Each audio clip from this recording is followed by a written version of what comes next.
Played it for her in the car. She was like, David, this song is too violent. You talking about killing people in your music? No, not. In the past few years, no artist has embodied the Gen Z music wave quite like David Anthony Burke. He's young, charismatic, and unapologetically online. His rise looked almost algorithmic, like he'd hacked the system. He went from uploading grainy snippets on TikTok to topping the global charts in less than 2 years. His songs had that strange mixture of melancholy and internet irony that hit perfectly with a generation raised on both memes and trauma. To the public, he was the voice of lonely bedrooms, the soundtrack for scrolling at 2 a.m. But behind the glossy press photos and the sold-out tours, something darker was supposedly taking shape. Something that would turn David's meteoric success into a complete implosion overnight. The story really starts with a single tweet that came out of nowhere early September this year. A small Los Angeles news outlet posted that a car had been discovered abandoned in the Hollywood Hills. Nothing unusual about that, it happens all the time in LA. But what made people stop scrolling was what came next. The car, a white Tesla Model S, was registered to David Anthony Burke. Within hours, the tweet had gone viral. Fans didn't want to believe it. Why would one of the biggest new names in music have an impounded car sitting in a tow yard? Then the police statement dropped. Inside that vehicle, investigators had found a body decomposed and sealed inside black plastic bags.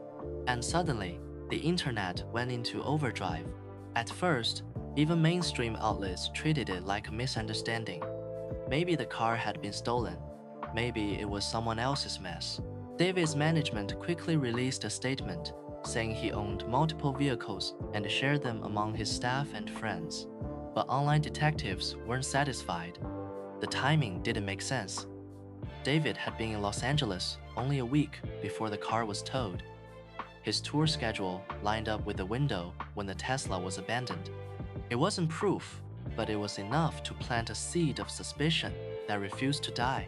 For about 3 days, chaos ruled every social platform. His fanbase split into factions, one side defending him to the death, the other convinced that their idol was hiding something monstrous. Hashtags like #JusticeFirstLast and #David did it trended simultaneously, long before anyone even knew the victim's name. And when that name finally came out, the internet erupted all over again. The remains were identified as 15-year-old Celeste Rivas, a missing teenager from Lake Eleanor, California. She'd vanished the previous spring, leaving behind only a few cryptic posts on social media that hinted at running away.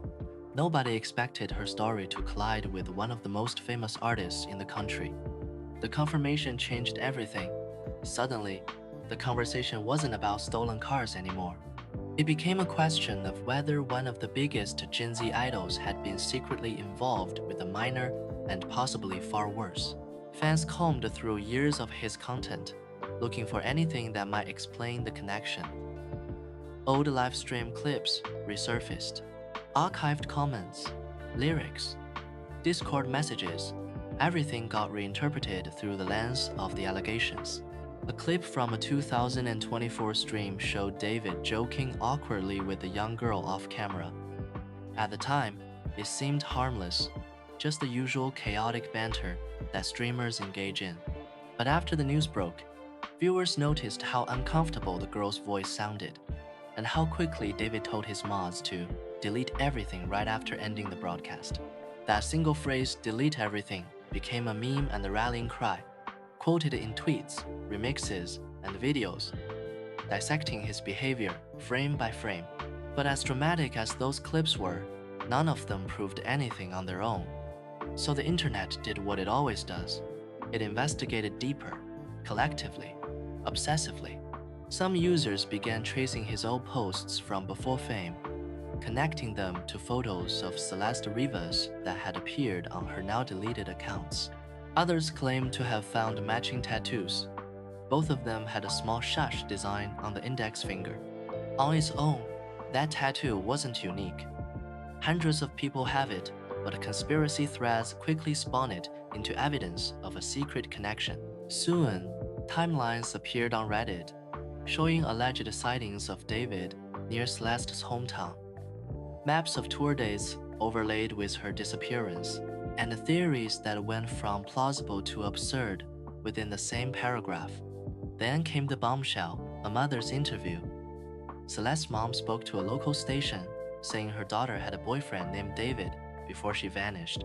She didn't know his full name, but described him as a musician, older, from Los Angeles.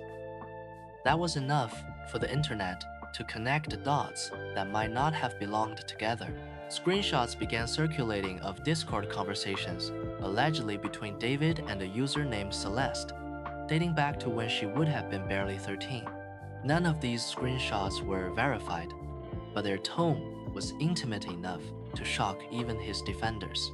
The text threads hinted at secrecy references to deleting messages, to keeping our story private, to escaping somewhere nobody knows us.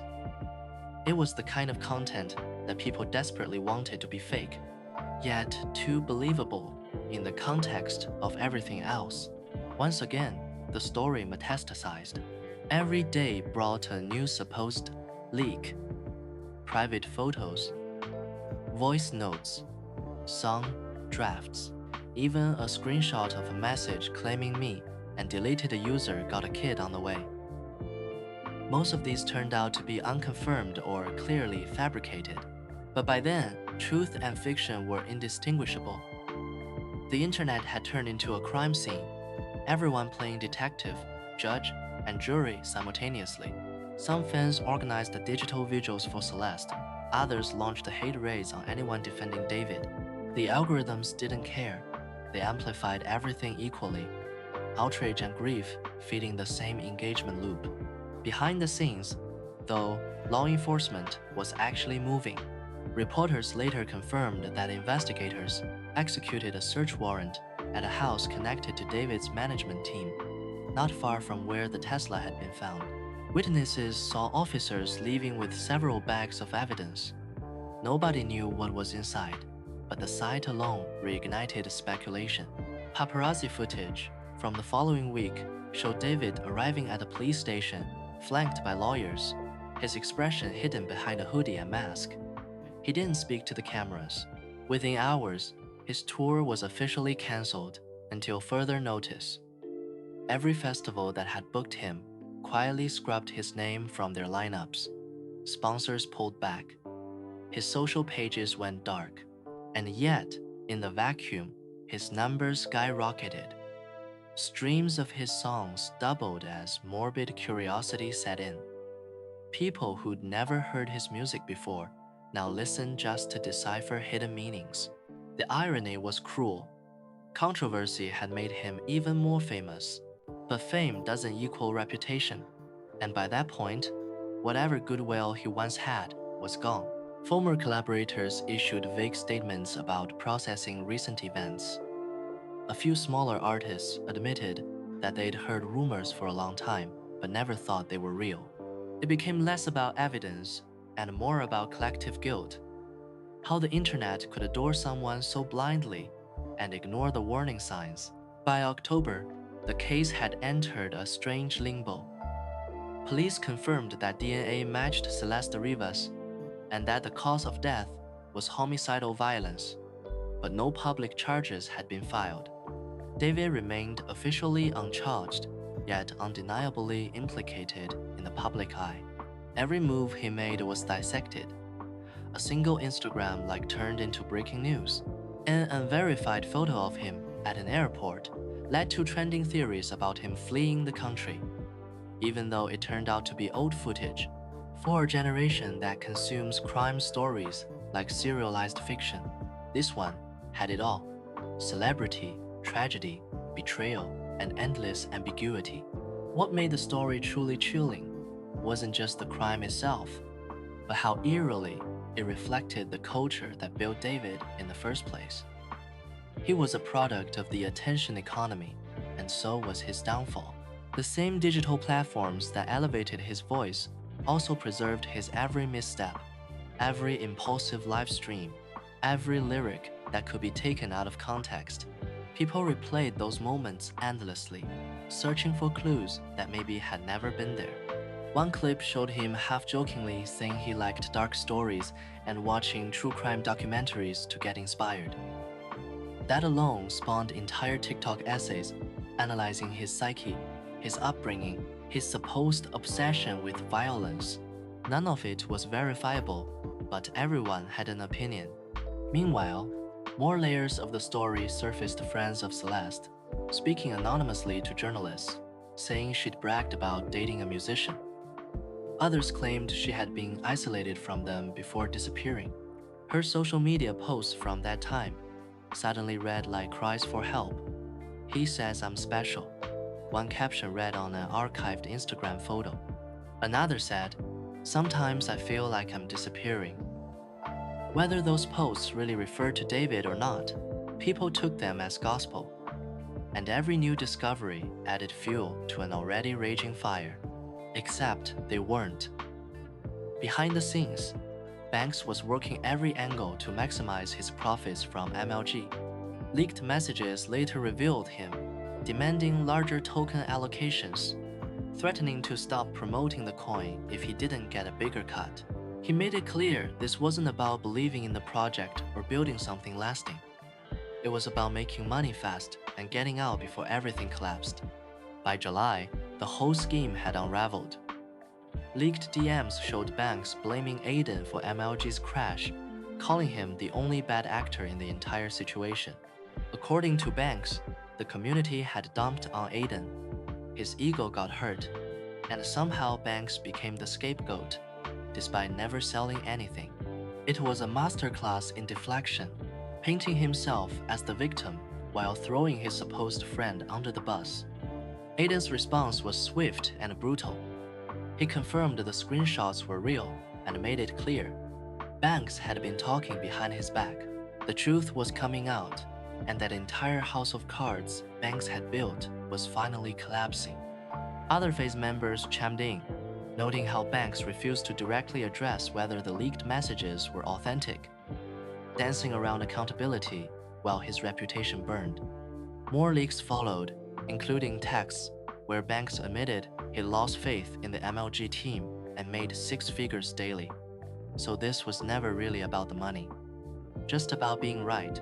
The man who'd spent months telling people to hold MLG, who'd called it the best gaming coin with massive upside, was privately planning his exit strategy all along.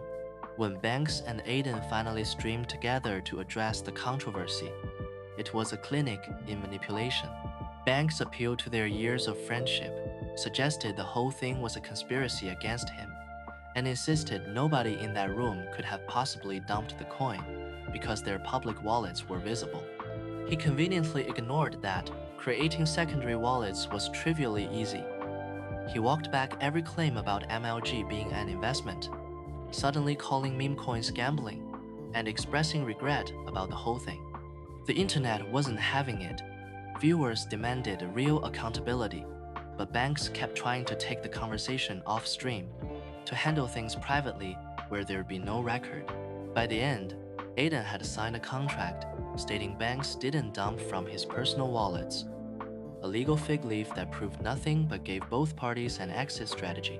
Banks announced he was stepping down as FaZe CEO and taking a break from the internet, positioning himself as someone whose life was ruined over something he didn't do. The real ones would know the truth, he claimed. And they did. They knew this was just another chapter in a long pattern of questionable behavior, of profiting from naive fans, of promoting schemes until they collapsed, and then playing victim when people got hurt. From CS, Go Wild to Save the Kids to MLG Coin, Banks had built his empire on a foundation of hype and broken promises. Each time, he found a way to emerge relatively unscathed, moving on to the next opportunity before the consequences caught up. But this time was different. This time, he'd lost too much. His position, his friendships, his credibility. The wheels had finally fallen off. Just like he'd joked about years earlier when bragging about deceiving money out of Hollywood and the internet. Now Banks sits in exile, supposedly away from the internet, but undoubtedly planning his next move. Because that's what he does. The question isn't whether he'll return, but what he'll be promoting when he does, and whether anyone will be foolish enough to trust him again.